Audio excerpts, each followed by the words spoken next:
नमस्कार बालमित्रांनो, कसे आहात? आज आली आहे मी परत एकदा एक सुंदरशी छानशी गोष्ट घेऊन. तुम्हाला माहिती आहे का? दररोज देवाच्या मंदिरात जाऊन दर्शन घेण्याने मनाला शांती मिळते आणि समाधान मिळते. मन प्रसन्न होते. म्हणून बरीचशी मोठी लोक तुम्ही बघत असाल, रोज पहाटे मंदिरात जाऊन दर्शन घेतात, नमस्कार करतात. देवाचे दर्शन गुडघ्यांवर टेकून, पाठीतनं वाकून, पूर्णपणे डोक्या टेकून जर केलं तर त्याने आपल्याला शारीरिक फायदा तर होतोच, पण मानसिक पण होतो. तर मित्रांनो, आजची माझी गोष्ट आहे देवदर्शनाला जाणाऱ्या एका सद्गृहस्थाची. एका गावात एक सद्गृहस्थ राहत असतात. ते आपल्या गावातील मंदिरात जाऊन दररोज दर्शन घेतात. ते दररोज दर्शन घ्यायला जायचे तेव्हा बघायचे की त्या मंदिराच्या पायऱ्यांवर 2 भिकारी बसलेले असायचे. एक उजव्या बाजूला, एक डाव्या बाजूला. ते नेहमी त्या भिकाऱ्यांना काही ना काही दक्षिणा द्यायचे. त्यामुळे त्या भिकाऱ्यांनाही त्यांची सवय झाली होती. रोज ते त्या भिकाऱ्यांना काहीतरी देतील आणि ह्या अपेक्षेने भिकारी पण त्यांची वाट पाहायचे. एके दिवशी त्या सद्गृहस्थाच्या मनी आले की आपण रोज तर यांना काही ना काही बक्षीस देतो, आपली ऐपत आहे त्याप्रमाणे आपण थोडीफार किंमत यांना देत असतो, पण याने यांचे जीवन थोडी ना बदलणार आहेत. दोघेही चांगले सुदृढ आहेत, तरुण आहेत. हे काहीतरी जर स्वतःचं करू शकले तर यांना निश्चितच जगण्याचा चांगला मार्ग सापडेल. अशा सद हेतूने त्या गृहस्थांनी एक खीर बनवली आणि 2 भांड्यांमध्ये टाकली.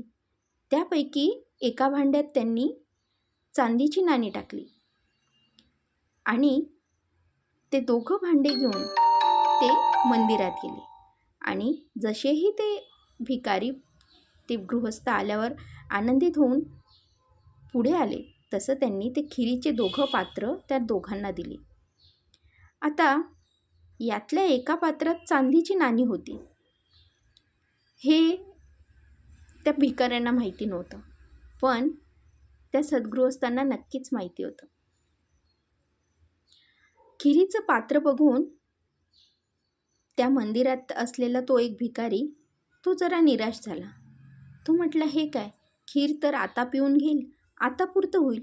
पैसे दिले असते तर निदान मी संध्याकाळी पण काहीतरी खाऊ शकलो असतो.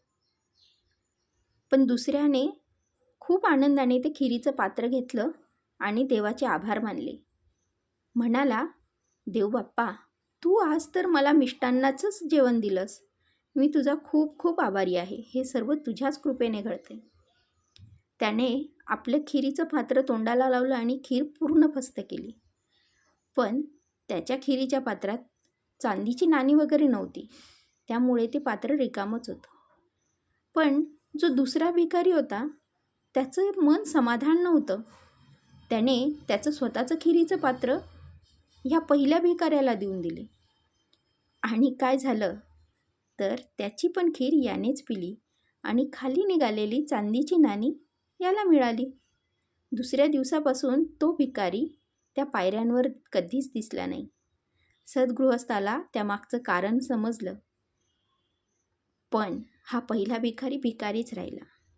यावरून आपल्याला हे कळते की देव आपल्यासाठी जे काही करतो त्यामागे त्याची काहीतरी लीला असते.